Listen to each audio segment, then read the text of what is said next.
corner outside the stable of this hugely courageous gelding called Imperial Ruby, who ran such a gallant second to Shangani in the Gold Cup. And he's a horse that has given enormous pleasure to the stable. Yeah, for sure, Andrew. I mean, he won the Gold Bowl for us, and that second in the Gold Cup was a phenomenal run.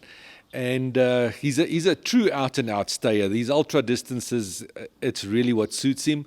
So tomorrow we are in an 1800-meter race, which is sort of, I think, in the beginning of his spectrum. He has won 18s before. He's surprised people over 18, and he's made the Pick Six paid before. So in a small field like this, I wouldn't leave him out. But it is a very, very strong field with serious opposition over this distance.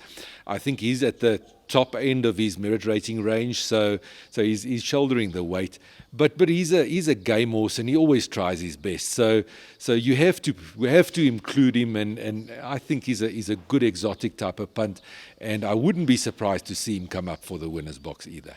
As we move on to a horse in the sixth race who is coupled up with Big City Girl, and his name is Scottadito, which we shall find out. We'll Google what it means, but let's first of all find out about the horse. Yeah, Scottadito is a master of my fate filly, quite temperamental, interesting at the starting stalls. She often misses the jump, or she's nervous in the stalls and then does something funny. If she jumps well, she's normally a very, very solid contender.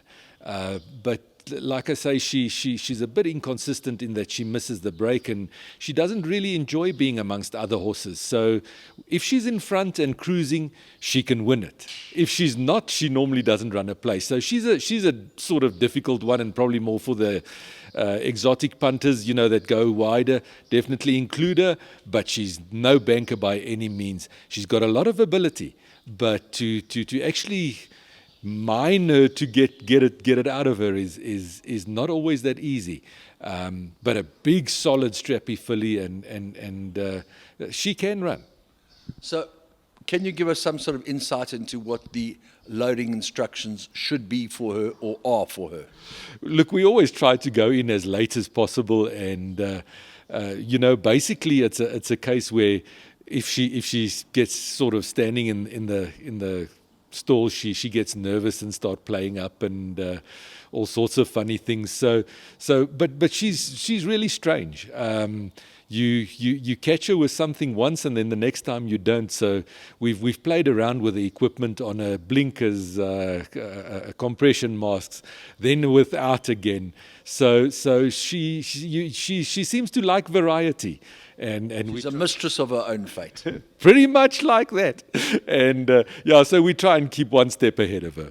Yes, Big City Girl had a very, very nice comeback run over 1,000 meter the other day, and I think the 14 will suit her better now. As she gets older, she'll probably enjoy going a bit further, and definitely put her in the trifectas and quartets.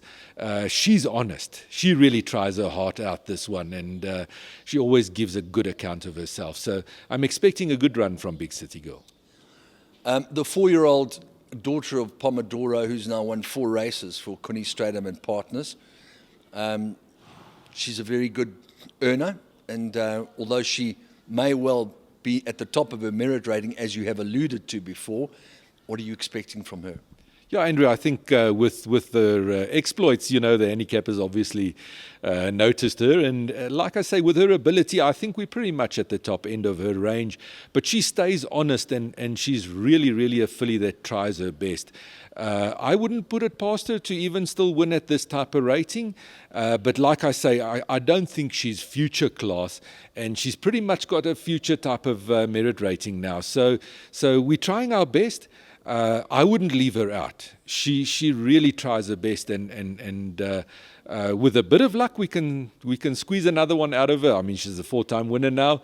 5 or 6 would work very nicely, and always nice to have Kuni, involved, and he loves his racing and always on the course. And let's try our best.